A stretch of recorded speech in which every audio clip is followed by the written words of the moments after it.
Salam alaikum wa rahmatullah. Alors je voulais faire une petite vidéo pour remercier avec sincérité, avec beaucoup vraiment d'amour, tous ceux et toutes celles qui ont fait des invocations pour moi. Tous mes étudiants, toutes mes étudiantes, qu'ils soient à Paris, en région parisienne, à Lyon, en France, en Belgique et dans le monde tout entier. Vos invocations m'ont beaucoup touché. Je voulais vous remercier pour ça. Inch'Allah Ta'ala, je reviendrai sur cette thématique tout à l'heure. Je voulais aussi donner de mes nouvelles, bien entendu, à tous mes étudiants, ainsi qu'à ceux et celles qui me suivent sur les réseaux sociaux. Et donc, cette vidéo sera en même temps un rappel, Inch'Allah, un rappel par rapport à notre foi en Allah, par rapport à notre spiritualité aussi. Et vous retrouverez cette vidéo sur ma chaîne YouTube, où il y a d'autres rappels, bien entendu, liés à l'islam. Si je fais cette vidéo un peu tardivement, c'est parce que j'étais encore sous oxygène pendant, hier encore. Hein. Donc là, je ne le suis plus, comme vous le remarquez, mais j'ai encore un peu de mal, bien sûr, à respirer. Parce que j'ai les poumons qui ont été atteints à un pourcentage assez élevé, on va dire. Donc là, j'ai du mal à m'en remettre. Mais khair, Inch'Allah, qu'Allah subhanahu wa ta'ala facilite. Alors, l'histoire, elle commence fin novembre. Je crois que c'était fin novembre, oui c'est ça, fin novembre, début décembre, où j'ai une angine en réalité. Donc je prends des antibiotiques, etc. L'angine a du mal à passer. Et je me rends même à Paris, en région parisienne, pour donner cours à la mosquée d'Orly. Alors que, voilà, je sens que c'est difficile, l'angine ne passe pas. En réalité, j'avais le Covid. Mais ça, je le saurai après. Alors, je vais quand même à Orly pour donner cours. Et ça, c'est ma personne, je suis comme ça. Même malade, si je suis encore vivant, si je suis toujours debout, je vais donner cours. Je vais donner cours, c'est-à-dire que je vais enseigner l'islam. Parce que c'est mon rôle, c'est mon travail, c'est ce que je fais depuis bien longtemps, depuis à peu près environ 20 ans maintenant. Donc, je me rends à Orly. Alhamdulillah, les élèves sont là, tout le monde est motivé, tout le monde est opérationnel. Mais après avoir donné 20 minutes de cours, pour la première fois peut-être de ma vie, Allah alam, je me dis que non, là, je peux pas continuer. C'est trop dur, trop difficile. Donc je vais rentrer chez moi et ensuite je vais voir un médecin de garde en appelant le 15. On fait un test PCR et là, on se rend compte que j'ai finalement le Covid. Donc on est le 5 à peu près, le 4-5 décembre. Et j'ai du mal à respirer, j'ai du mal à me déplacer, ça va très très vite. Hein. Et après avoir appelé le 15, je me retrouve en réanimation. Donc la réanimation, ça va être très très difficile. Mais avant de parler de mon séjour en réanimation à l'hôpital Saint-Joseph-Saint-Luc à Lyon, il faut savoir que quand j'appelle le 15, eh ben, tout d'abord, alhamdoulilah, ils ont été réceptifs. Ensuite, ils m'ont envoyé une ambulance. Par contre, là, j'ai une anecdote qui n'est pas géniale, mais j'aimerais en parler. C'est que quand l'ambulance vient, donc il y a une femme et un homme, et la femme, elle est vraiment complètement à côté de la plaque, aucun respect, rien du tout. D'ailleurs, je vais rappeler le 15 quand j'irai mieux pour parler de ce problème que j'ai vécu avec l'ambulance. Alors bien entendu, tous les ambulanciers ne sont pas comme ça, mais ça arrive qu'il y a des gens vraiment mauvais et tordus, subhanallah, où l'ambulancière, voilà, je suis mourant hein, à cet instant-là, à ce moment-là chez moi. Je pèse mes mots quand je dis mourant. Donc je lui demande si elle peut porter mon sac. Ah non, moi je ne porte pas votre sac, hein, je ne touche pas à votre sac, je ne touche pas à vos affaires. C'est compliqué. Alhamdulillah, le monsieur qui était à côté, ben, c'est lui qui va prendre les affaires, et il est gentil. Il est gentil, il fait son travail, j'imagine aussi. Je me retrouve ensuite dans l'ambulance, et là, elle me fait toute une histoire sur le Covid. C'est n'importe quoi, ça n'existe pas, c'est comme une grippe. Les gens, ils se font des histoires eux-mêmes, il n'y a rien de grave. Donc, voilà quoi. Après, je lui dis que je suis aussi... j'ai fait mes piqûres, j'ai fait mes rappels, mais vous faites n'importe quoi. Là, elle commence à me faire un procès d'intention. Vraiment le cauchemar. Le temps que j'arrive à l'hôpital, c'était pas au début, c'était à Villeurbanne. Après, j'ai été envoyé à Saint-Joseph-Saint-Luc. Vraiment une catastrophe, quoi. Je me suis retrouvé avec quelqu'un qui est anti-vaccin, qui est anti-tout, et qui, au lieu de me soigner, au lieu de prendre soin de moi dans l'ambulance, est en train de me casser les oreilles, en fait. Alors que je suis mourant, il est en train de me casser les oreilles. avec toute cette propagande-là. On n'en a rien à faire. Et c'est là un rappel aussi. Un rappel, je veux dire pour tous ceux qui sont dans le milieu médical, bien sûr que tout le monde est au top. Tout le monde fait un travail fantastique. Mais des fois, on tombe sur des cas, subhanallah, ça m'est arrivé. On soigne, voilà, le médecin, les ambulanciers, tout le monde. On est là, on soigne les gens qui sont malades. On s'occupe d'eux.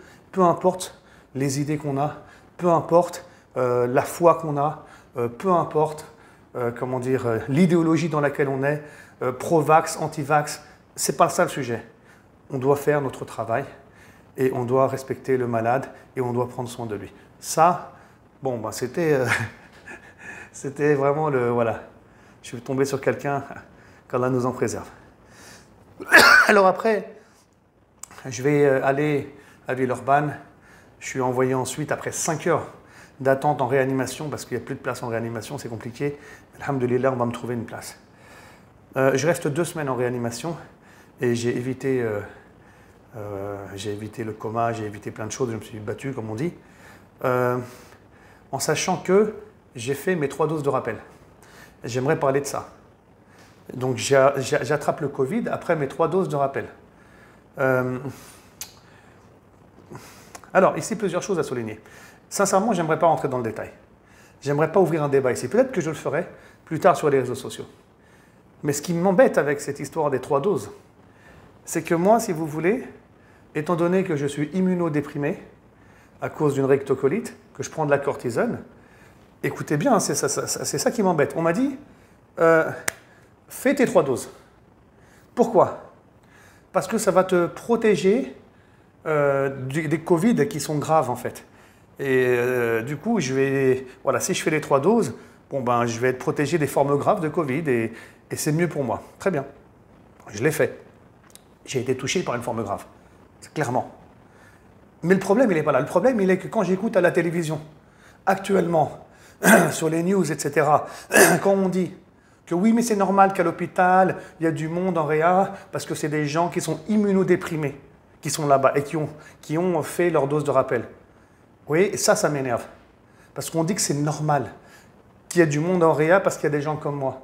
Alors que quand nous, on fait le vaccin, on nous dit fais tes 3 doses parce que justement, tu n'iras pas en réanimation. Donc ce discours-là, il est insupportable. Insupportable pour des gens comme nous. Ça, on n'en peut plus. Voilà. Et ça, on l'entend à la télé. J'espère que c'est assez clair.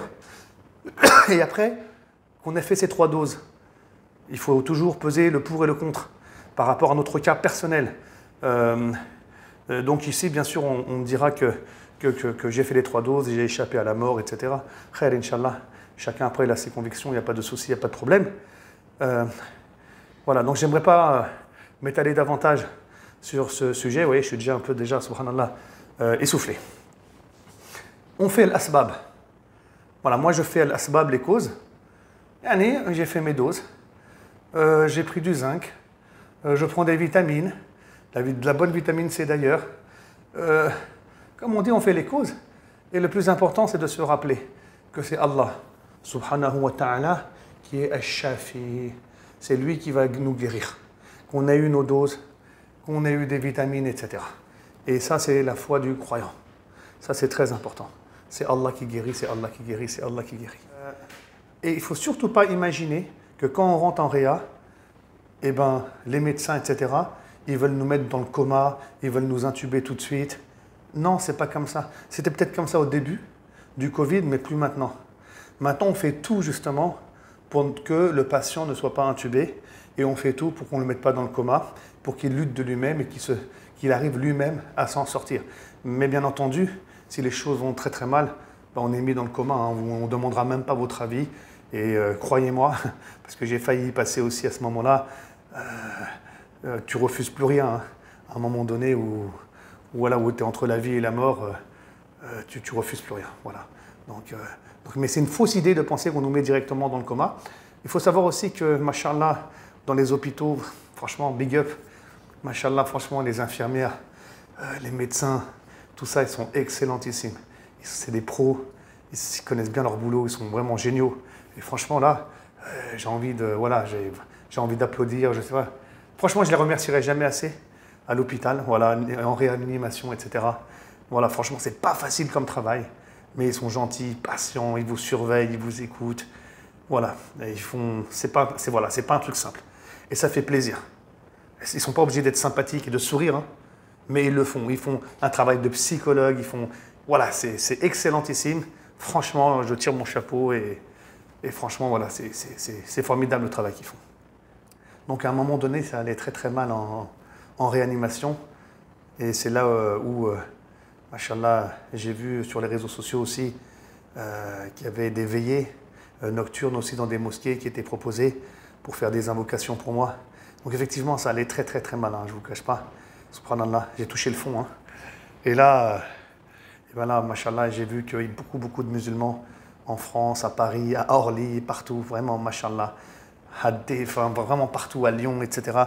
Il y a eu des veillées, il y a eu des qiyamul layl, il y a eu beaucoup de messages aussi de savants en France, en Belgique, de prédicateurs, d'élèves, vraiment de partout en France, Belgique, Pakistan, j'ai même noté, subhanallah, pour ne pas oublier, Algérie, même à Médine, partout.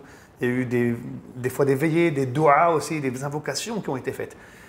Dans une nuit précise, c'était la nuit où ça se passait mal, mais vraiment très très mal.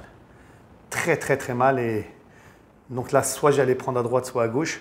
Il fallait que je prenne à droite. Et sachez que toutes vos du'as, toutes vos invocations, toutes les aumônes que vous avez faites, il y a eu beaucoup d'aumônes, elles ont eu un impact formidable. Wallah, wallah, franchement, je vous le dis. Hein. Elles ont pris le dessus sur la maladie. Toutes vos du'as, elles ont pris le dessus sur Shaitan, qui ne pouvait rien faire pour m'égarer. Il n'y arrivait plus. Et Allah subhanahu wa ta'ala, il m'a sorti la tête de l'eau. Et il m'a aidé. Et tout ça, ça s'est passé en une nuit, 2 nuits. Et ça a été vraiment... Wallah, je ne sais pas comment vous le dire. Mais vos invocations, elles ont tapé tellement fort que je reste bouche bée. Wallah, je reste vraiment bouche bée. Autant Allah subhanahu wa ta'ala, s'il veut que les du'as soient exaucés, c'est Allah qui décide. Mais là, la décision, elle était claire, elle était belle. Et moi, ça m'a beaucoup touché aussi. Franchement, je ne m'attendais pas à autant de du'as, autant d'invocations, autant de... Franchement, j'ai vu, il y en a qui ont offert des Corans dans certains pays. En Afrique, ils ont fait une sadaqa. D'autres ont planté des arbres. J'en connais même qui ont offert à manger à des milliers d'orphelins. Il y en a qui ont fait des du'as devant la Kaaba, d'autres à Médine. Je ne parle même pas, mashallah, de toute l'équipe, tous les frères et sœurs qui sont à Orly, dans la région, en Belgique, partout. Et wallah, je ne vais même pas donner les noms de tous les ulama, tous les savants que je connais, et tous les prédicateurs qui m'ont appelé. Je recevais au moins 100 messages par jour, parce que ça serait trop long en fait. Et moi, ça m'a touché, tout cet amour de la Ummah, tout cet amour de la Ummah de Muhammad, sallallahu alayhi wa sallam. C'est là aussi qu'on voit beaucoup la fraternité. Wallah, j'ai reçu des fois des choses ici dans ma chambre d'hôpital, chez moi aussi, dans ma maison, mashallah, les frères et les sœurs lyonnais, des fois tout ce qu'ils ont amené, des fois à manger, des fois ils faisaient des courses, des fois ceci, des fois cela. Alhamdulillah, il y a eu un élan de générosité, un élan de fraternité que voilà, je ne peux pas moi. Allah subhanahu, le prophète Mohammed sallallahu alayhi wa sallam, il nous dit qu'on doit remercier. C'est vrai, on remercie les frères, on remercie les sœurs, on remercie les croyants. Mais je ne pourrai jamais assez vous remercier. Et tout ce que je peux faire, c'est des du'as. Et sachez-le, j'ai fait des du'as pour tout le monde. J'ai fait des invocations pour tout le monde. Il y a certains chouyours qui m'appellent, ils me disent Mashallah, ouais. Il me dit, ouais, n'oublie pas aussi, hein, quand on est malade, et d'autres encore. Quand toi, tu es malade, tu es mourant, tu es tout ce qu'il y a, tout ce qui se passe. Et ne nous oublie pas dans les du'as, dans les invocations. Mashallah. Donc j'ai fait des invocations pour tout le monde. Wallah, j'ai oublié personne. Pour tout le monde. Beaucoup de du'as aussi. Qu'Allah subhanahu wa ta'ala facilite. Et donc, Shaitan, je voulais parler de lui aussi. Il essayait de me dévier. Mais comment? Il essayait de faire en sorte que je laisse mon combat. Que je me laisse aller, que je me laisse mourir ou des choses comme ça. Mais alhamdulillah, on a pu le plier par la grâce d'Allah subhanahu wa ta'ala. Quant à maintenant, ça fait après 2 semaines de réanimation, ils m'ont mis dans un autre étage spécial Covid pour une durée de 2 semaines. Donc ça fait 4 semaines que je suis à l'hôpital. J'ai été en isolement aussi. Ça a été difficile psychologiquement de voir personne, de rien voir. Enfin, c'est compliqué. Et là, mardi, Inch'Allah, enfin très bientôt, je vais aller dans un centre de rééducation pendant quelques jours, enfin même plusieurs semaines, mais au moins quelques jours où je dors là-bas pour récupérer un peu mes poumons, la force de mes poumons pour que je ne sois pas essoufflé. Donc je vais suivre un process, alhamdulillah, qui va me permettre de revenir. Bi'idhnillahi ta'ala. Donc voilà, je serai de retour très bientôt, Inch'Allah ta'ala. Barakallahu fikum encore pour vos invocations, pour vos du'as, pour absolument tout. Et je vous dis à très très bientôt. Assalamu alaikum wa rahmatullahi wa barakatuh.